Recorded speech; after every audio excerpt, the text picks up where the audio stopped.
बुद्धिभूतं त्रिलोकेशं तं नमामि बृहस्पतिम्। ॐ देवानां च ऋषीणां च गुरुं काञ्चनसन्निभं।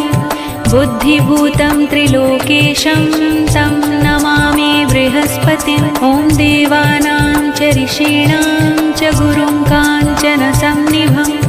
बुद्धिभूतं त्रिलोकेशं तं नमामि बृहस्पतिम्। ॐ देवानां च ऋषीणां च गुरुं काञ्चनसन्निभं।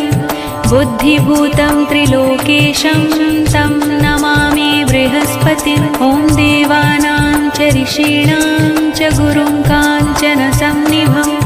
बुद्धिभूतं त्रिलोकेशं तं नमामि बृहस्पतिम्। ॐ देवानां च ऋषीणां च गुरुं काञ्चनसन्निभं।